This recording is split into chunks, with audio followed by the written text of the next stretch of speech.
So in this course you are going to understand the top 40 most important SAT skills which you need to apply to any question which will come in the SAT. So you'll no more be able to get stuck with some question. These 40 skills will make you through to any question which is gonna come in the SAT. So let us see the first skill. So SAT math skill number 1 is that use the answers. So what does this mean? Whenever you see the variables, so first point which you have to remember, this is a very important skill. Whenever you have to you are seeing the variables in the question and you're seeing the numbers in the answers, options A, B, C, D, E, so you're having the answers. So what you're going to do is you are going to use the answers. So you'll not solve it in the conventional way as it was done in your high school or algebra teacher which has taught you, but what you will do is you'll use the answers and plug in the answers to the variables in the question to get the correct answer. So this is the first skill. Now let us try to use it with some questions of the SAT. And there are, as you know, that there are different types of questions which will come in the SAT. There'll be easy ones, there'll be medium ones, there'll be difficult ones. So we'll do all three types in every skill. So let us start with the easy ones. So you're having first question as, if 2 times x minus 3 equals 17, then x is equal to.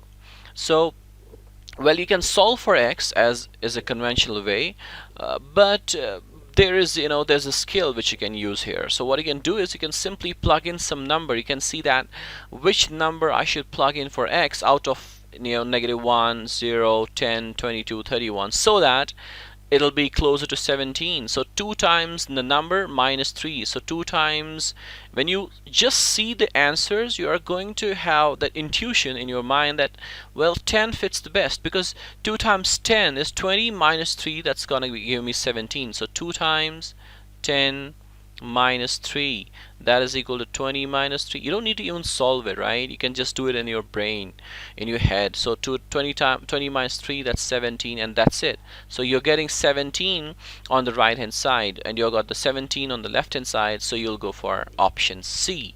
So this is the way of using the skill, just plugging in the answers and seeing which one you will try first. So don't start from the A, it is type of fishy. Just go from either E or C, from the middle or from the bottom. So let us now see the question number 2. For which of the following values of P will the value 4P plus 2 be less than 15? So we have to get 4P plus 2, that should be less than 15. So we have to plug in the values of P. So you can use the skill, so you can just see which will fit in the best. So let's start from C. 4 times 5 is 20, right? 4 times 5 is 20. If you'll plug in the value of P as 5, it'll become 4 times 5 plus 2, so it'll be 20 plus 2, that's not less than 15. So you'll take a number which is less than that, right? You'll shift to E.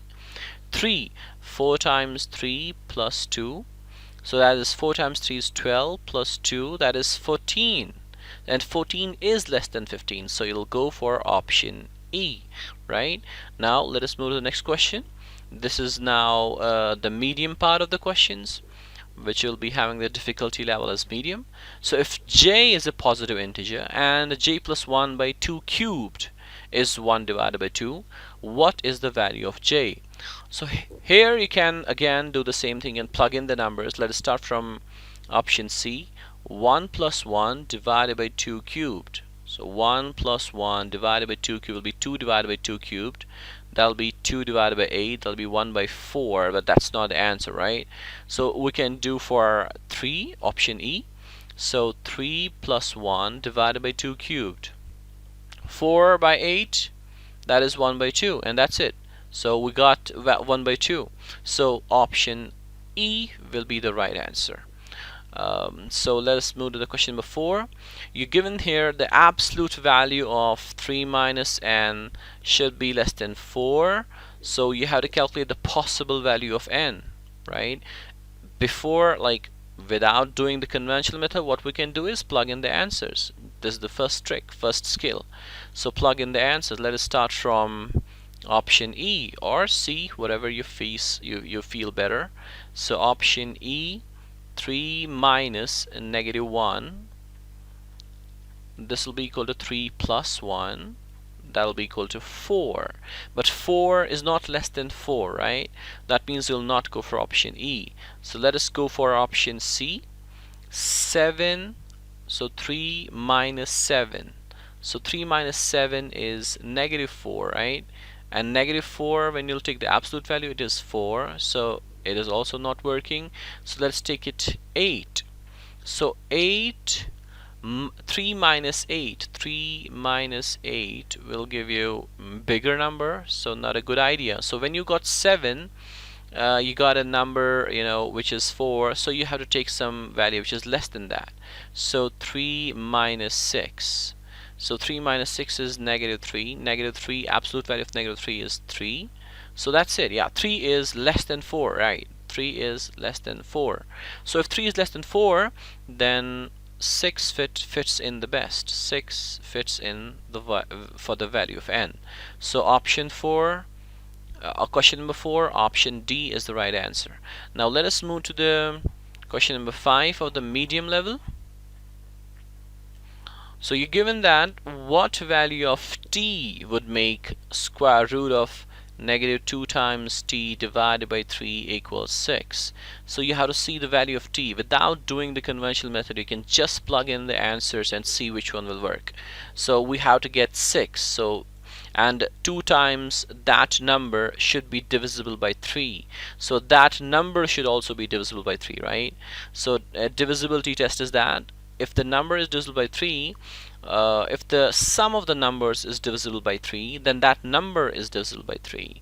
So 54, that's 5 plus 4, that's 9. It is divisible by 3. So we can try this 54 here. So we can try square root of -2 times -54 divided by 3. That is equal to 108, right? Divided by 3. So 108 is also divisible by 3, right? So you'll just do 3 times 1, 3 times 3 is 9, 3 times 6 is 18, so it is square root of 36. So square root of 36 is 6. Yes, so you're getting the answer as -54. Just plug in the answers and see which one will work, and that is the answer.